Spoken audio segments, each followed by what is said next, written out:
আসসালামু আলাইকুম প্রিয় দর্শক, আমার বাংলাদেশি প্রবাসী ভাই বোনেরা, আপনারা সবাই কেমন আছেন? আপনাদের দোয়ায় উপর আল্লাহর ইচ্ছায় আমিও ভালো আছি। তা প্রতিদিনের মতো আজকেও সকালে ঘুম থেকে উঠে কাজের উদ্দেশ্যে রওনা করলাম।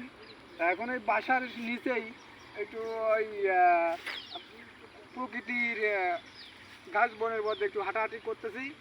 তা আপনারা দেখুন, আপনাদের নিয়ে যাই এই প্রকৃতি দেখানোর জন্য।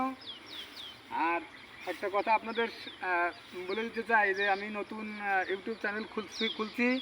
তা আপনারা দয়া করে আমার এই ভিডিও দেখে কমেন্ট করে জানিয়ে দিবেন আপনাদের মতামত, এবং লাইক দিয়ে পাশে থাকবেন এবং সাবস্ক্রাইব করে বেল আইকনটি প্রেস করুন, যাতে পরবর্তী ভিডিও আপনাদের কাছে স্বয়ংক্রিয়ভাবে পৌঁছে যায়। তা চলুন আপনাদের মূল টপিকে নিয়ে যাই। হ্যাঁ, তা এখানে দেখেন অনেক এই যে ঘাস বন, যে বাঁশের ইটি রয়েছে। তা প্রকৃতি দেখেন কি সুন্দর, পাখির কলরব, পাহাড়, কত সুন্দর একটা পরিবেশ। মনে হচ্ছে যে একবারেই আমরা গ্রামের ভিতরে আছি। তো এই যে আমাদের ফ্ল্যাট, এইখানে আমরা থাকি। তারপরে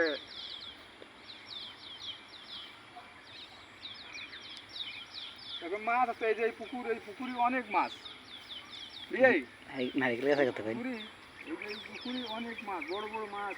এই নারিকেল কাছে কথা কই 2 কেজি 4 কেজি 5 কেজি এত মাছ আছে। আর এই যে নারকেল গাছ দেখেন, ছোট ছোট নারকেল গাছে অনেক অনেক নারকেল ধরে। যে সেই এগুলো হচ্ছে থাইল্যান্ডের সেই ভিয়েতনামি সেই হাইব্রিড নারকেল গাছ। অনেক প্রকৃতি আছে। আবার আপনাদেরকে নতুন কোনো ভিডিও মালয়েশিয়ার অন্য কোনো প্রান্তে ভালো কিছু দেখাবো, সেই আশায় ব্যর্থ করছি এবং আপনাদের কাছে দোয়া চাচ্ছি। তা আপাতত এই ভিডিও থেকে বিদায় নিচ্ছি। আসসালামু আলাইকুম ওয়া রাহমাতুল্লাহ। কাটি দাও।